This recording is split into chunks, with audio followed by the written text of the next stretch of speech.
The following audio-supported podcast is intended for informational and educational purposes only and is not intended as medical advice. Please speak with your healthcare professional before making any treatment decisions. The guests on today's show were paid to participate in this podcast.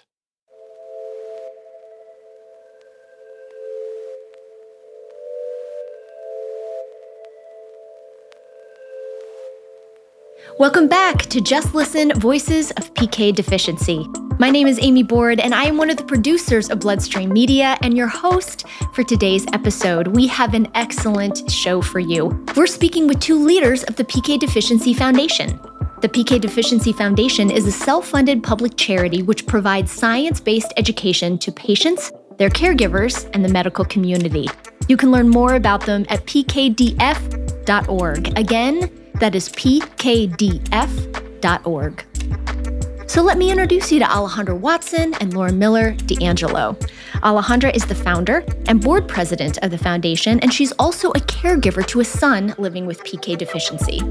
Laura is the founder and board secretary and treasurer, as well as a PK deficiency patient. These wonderful women will share their unique experiences, as well as what prompted them to form this very important organization. So let's listen in. Here I am with the founders of the PK Deficiency Foundation, Laura and Alejandra. Welcome to the podcast. Laura, I hear this is your first podcast experience and you're a little nervous. Yes, this is my first experience and I am very nervous. Not just a little nervous, but very nervous. Oh, we promise it'll be painless. We promise. Alejandra, welcome to the podcast. This is not your first podcast experience. Are you well seasoned? No, this is my first podcast, actually, but I have a little bit more experience with microphone because my dad is a musician and he forced me to sing with his band a couple of times. Well, in that case, we will start with you. For those who might be a little unfamiliar, tell us a bit about the foundation and how you all got started.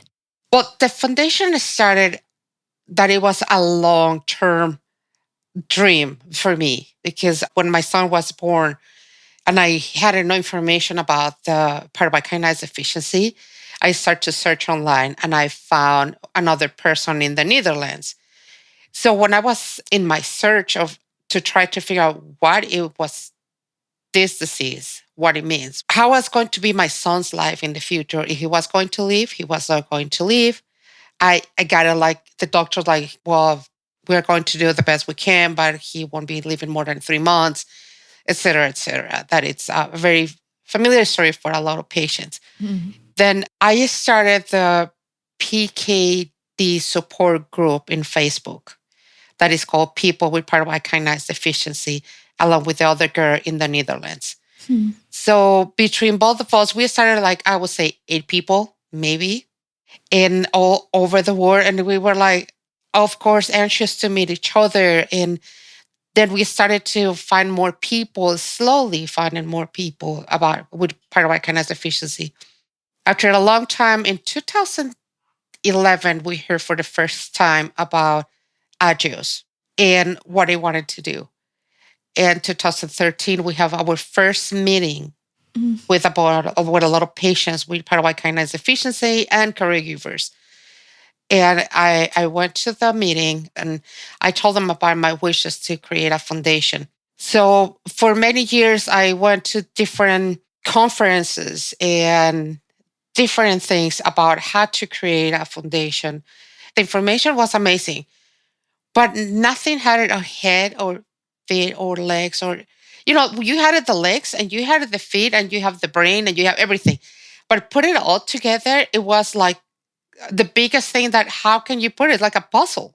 You have all the pieces, but you don't know how to put them all together. So last year in July 1st, we launched our foundation after months of preparation and working with lawyers and all these things to get ready to launch a foundation where we will be able to help other people and our community that will feel safe and secure with us to come into our foundation, that they will know that their information is private and is protected by us. And that is how we started Pyruvate Kinase Deficiency Foundation.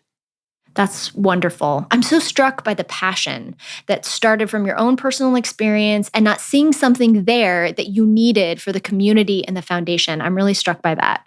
And Laura, I'll throw it over to you. What has your personal experience with PK deficiency been like? And how has that led you to want to work here for the foundation? I've had probably an experience probably a little different from most other PKD patients, whereas I am not transfusion dependent. But when I was first born, probably 4 hours after I was born, things were going crazy in the hospital, and my blood count was dropping, and I turned yellow, and the doctors were wondering what's going on. And that was a long time ago, and PKD wasn't really known very well at that point in time. So I just spent my childhood with transfusions and surgeries and, living my life with PKD, being very fatigued, tired, and going through those kind of things. And multiple surgeries later, I became fairly healthy, or at least what I knew to be healthy for a PKD patient. Because, let's face it, we don't know what it's like to be extremely healthy and have normal blood count and have normal energy levels. And so I lived that way for a fairly long time. So it really wasn't a priority for me anymore to be so concerned about my health. And this was later in life when I was in charge of my health and not my parents. And as I got older, as I hit my late 40s, my health started deteriorating a little bit. My fatigue became much worse than it was before. And so I went to my doctor, and I was telling them that, and he says, well, of course you're tired, you're anemic. And I'm like, no, this is very different from any tiredness I've ever felt before, for a long, long time. So at that point, I started wondering why I wasn't getting any help and who could help me. And I knew of no one. I knew of no doctor or no person that knew anything about PKD. Any doctor that I went to, they were like, you were our only person that we know of that has this disease. We've never seen anybody else. We've never known of anybody else with this disease. And so I'm going through life kind of struggling to find things out. And one day my friend told me that there was a rare disease day. And I was like, oh, there's a rare disease day? I did not know this. Why did I not know this? So I really started researching on the internet. And I come across a few things. I come across Agios's website and found the Facebook page that Alejandra started. And I don't remember exactly how, but I found out about the Voice of the Patient meeting in Washington, D.C. back in September of 2019, which Alejandra spoke about. And since I live in Baltimore, Maryland, and that meeting was in Washington, D.C., I was excited to go. I was like, there's no way I'm going to miss out on this meeting. So I went, and that's for the first time in my life I had ever seen another human being with PKD. Oh, Laura. So that was a very emotional day for me. And of course, the tears of seeing the young children with their jaundiced skin and knowing what they were going through, and the adults as well. So as we're going through this meeting, we were just talking with people, and I was saying to myself, I need to get involved in something so I can help other people never be almost 50 years old and not have ever met somebody else with their disease and have that isolation and that feeling of being so alone for that many years of their life. And I went to the meeting, but then I was on the phone call with Alejandra and a few other people. And they were saying, we encourage you to start a foundation. There needs to be a foundation so all the rest of the community can have a place to go to for education and resources and support and whatever that we can help them with. And I was like, I'm on board. So here we are today, Alejandra and I, with our foundation that, like she said, started back in July. Well, congratulations. How wonderful. Thank you. Alejandra, you are a caretaker. You're a mom with a son with PK deficiency. You're the first caretaker we've had on the podcast on Just Listen. Tell us a little bit about your experience and how you've managed your son's PK deficiency over the years. My son now is 17 years old. It was very difficult for me, I can tell you. And I think it is for a lot of parents to know that one of your children is going to live with something that you don't even know what it is. You don't even know how to pronounce it because first of all, I'm Mexican, and I'm a Mexican living in the United States, living with an American husband that he has no clue also what it is. And it's like the whole world just fell on your shoulders. What am I going to do? Mm. What is going to happen now? So it was very difficult, especially when you are from a different country, you are alone. And then you already know the feeling of loneliness. And then you have a child with Pyruvate Kinase deficiency that you have no idea what it is. That isolation grows even bigger. So it was very difficult for me at the beginning. I never recognized that I suffer from postpartum depression and depression because of what my son was going through. I can tell you that I stopped to talking to my husband for about 6 months. I know that I didn't talk. We were just talking the very necessary words that we had to go through the day and make us to go through the day. And because we had other children. So this is like a test in your life, whether you are going to hold it together or you fell apart. So we decided to hold it together and we will go through anything that it was coming. I see my son going through ICU a couple of times to get very, very sick, to have a type of crisis. You don't know if that child is going to come out of the woods or not. And the doctor's telling you, you need to be prepared for the worst. So that feeling was excruciating. It was like an excruciating pain inside of you, inside of your soul. It's like the pain in the heart when people related about a heart attack, but you know that you're not having an attack. You just know that your heart aches and your body aches and everything aches and you become numb. But like, what do I do? And it's so difficult for, not just for me, but I think that for a lot of parents that I decide to do something. I decided I'm not going to be that mom that is going just to fail and crying and sitting in here saying how my son is dying or when he's going to die. So he's high functioning autistic. He's a very smart kid. And when I'm saying smart kid, it's very smart. And sometimes I wonder if it's really my son. Maybe they change it in the hospital. You never know. But he's very smart. So I know my son is going to need more than other children. Just because he will be missing school, he will be doing this. So I start to look for programs within my community. Like, what am I going to do?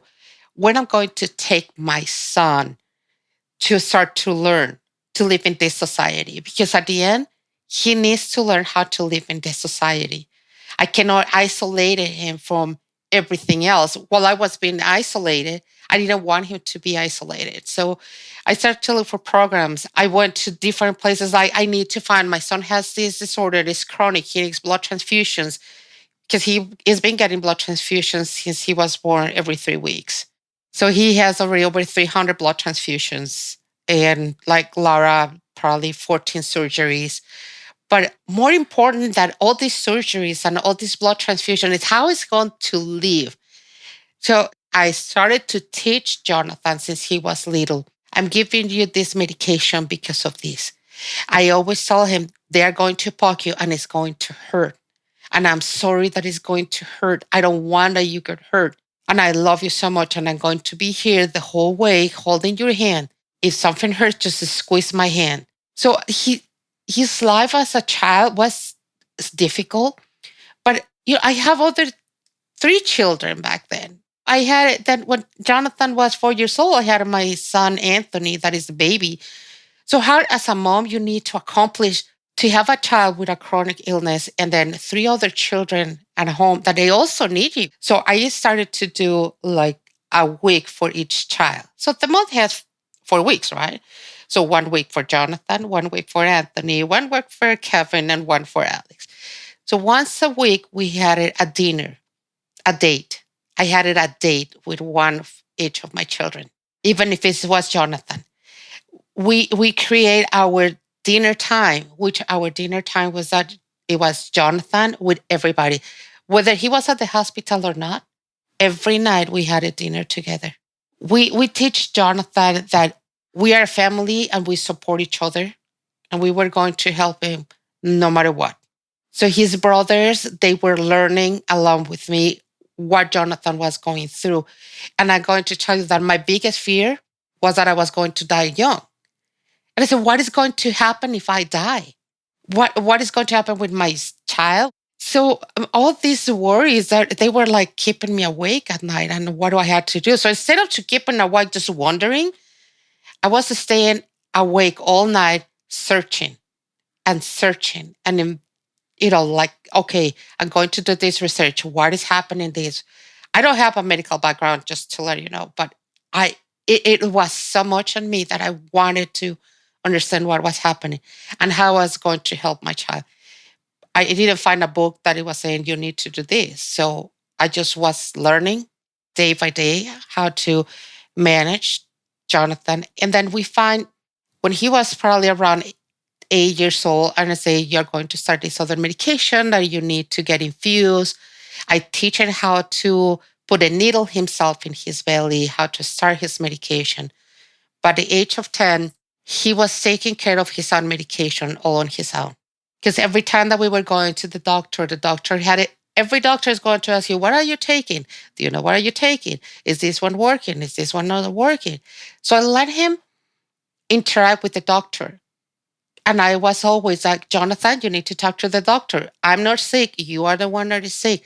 What do you have to do? What do you need to tell the doctor? I'm here to help you. You forget something. So I guess I transitioning from on his stages of life for Jonathan, I've been teaching him how to transition from preschool to kindergarten, the kindergarten to elementary, middle school to high school. And now, this coming fall, he's going to college. I'm petrified. Yes, I am. I don't know how I'm going to handle my own emotions. And I can tell you now, I feel sometimes a little bit sad in a good way. Sad because he's a little young man with so much knowledge about himself, about his disease, and how to manage himself. They don't know any difference in how, like we do, that has to be normal to be extremely fatigued. So they don't know, and they need to learn, honestly, how to read their own bodies, because they just keep going. It's like, this is normal. I need just to keep going and going and going. So I had to teach my son when his body was telling, stop. It's time to stop, to recover, and then we can continue moving. So those little things that for all of us, we take it for granted, it's not in them. And that was always worry as a mom. And I wanted to make it feel that I was going to be there always to protect him, to help him. And if he needed my hand is always going to be there. But at the same time, he had to take responsibility of his own disease and his own health. Every time that we go to the doctor, he has these wonderful talks with the doctors and discussions back and forth, like, no, I don't have that. Let's do this test. Let's try this test. And then the doctor's like, wow, Jonathan, I really feel accomplished because I'm learning more about your disease and we are learning together. So that is how I think that I'm preparing Jonathan for this. I want to thank the both of you for sharing your stories. I think other listeners, other patients and caretakers will feel seen. So I just want to thank you for that. Agios is a biopharmaceutical company that is fueled by connections with patient communities, healthcare professionals, partners, and each other. Building on these connections and the company's unmatched leadership in the field of cellular metabolism, Agios is pioneering therapies of genetically defined diseases, a broad group of rare and more common diseases that are typically severe and life-threatening.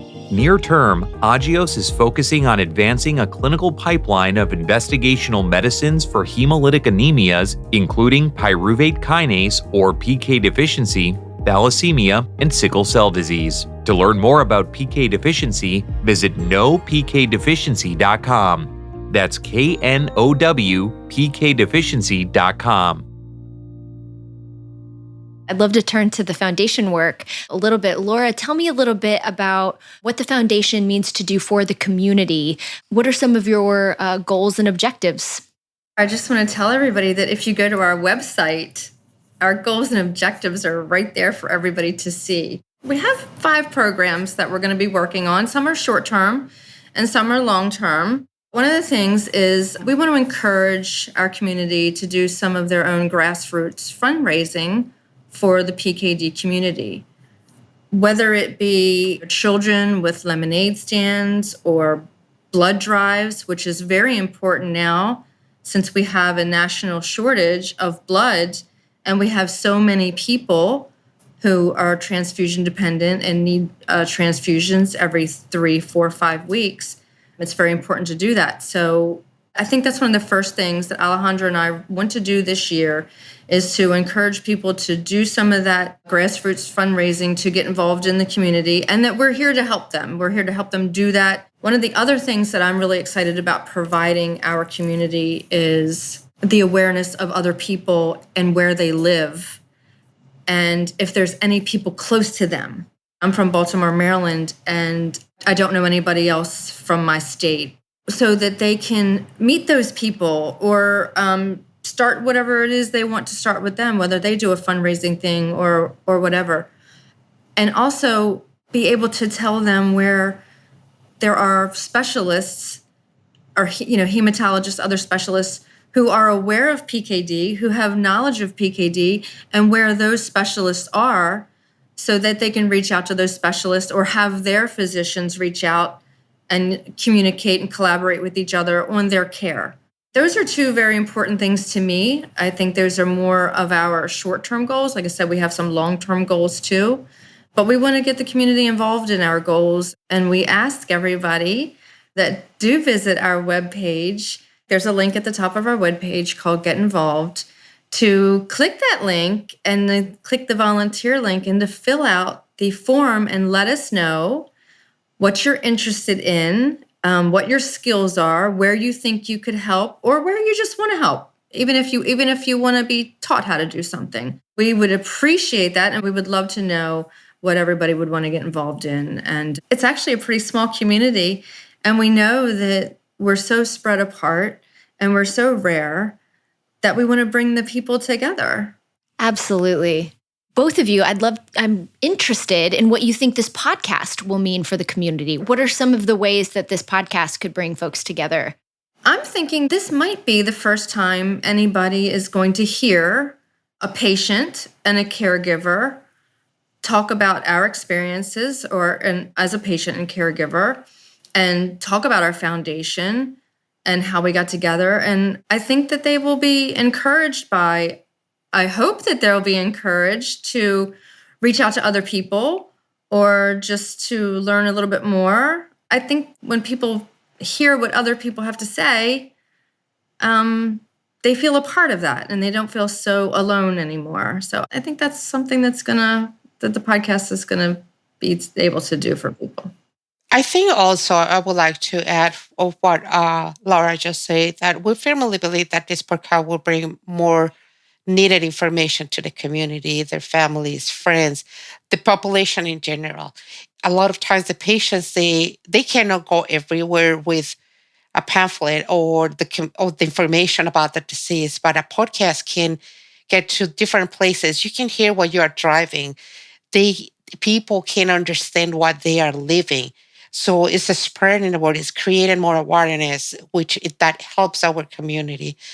And also that helps us to create relationships between the patient and caregiver community and the medical health care community, because that is so important for the doctors to listen our voices, to listen what we are. And you are facilitating this podcast to spread that word, to let them know we are here, we are humans, we need your help.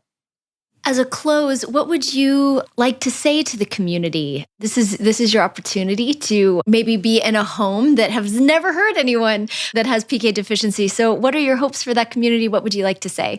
We are here to protect the rights. We are here to be your voice, to spread the word, to create awareness that we So we all so much need. We need more people that they put their eyes on us, that they understand the pain, the needed, the emotional, the physical exhaustion. It's not just physical, it's emotional, it's mentally. And it's not just to say, oh, I feel tired. No, it goes way more than that. We wanted the community to know that we are here to help them navigate.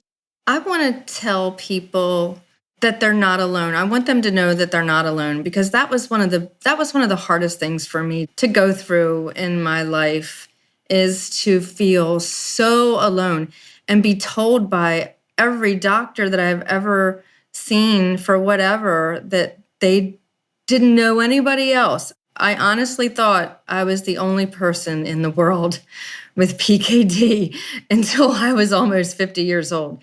Do the research and come to us to be involved and to learn about the other people. And I also want them to know that you do have a voice. And one of our goals is to help them understand how to advocate for themselves with physicians and how to get the help they need instead of going to that doctor's office, whether it be a hematologist or a regular physician, and come out more confident that they're going to get help and not disappointed that there's nothing for them. That's really what I want them to know at this point. Well, thank you to the both of you. I hope we'll have you back on Just Listen. Congratulations on the start of the PK Deficiency Foundation. We're so excited to see where the organization goes. And maybe we'll see you on future episodes. Yes, thank you. Thank you. Thanks for listening to Just Listen, Voices of PK Deficiency. Don't forget to hit that follow button in your favorite podcast app so you don't miss an episode. Share the show with members of the PK Deficiency community. And if you'd like to learn more about PK Deficiency and see what resources to support people impacted by PK Deficiency, visit knowpkdeficiency.com. That is KNOW, pkdeficiency.com. Thanks for listening, and we look forward to talking with you again.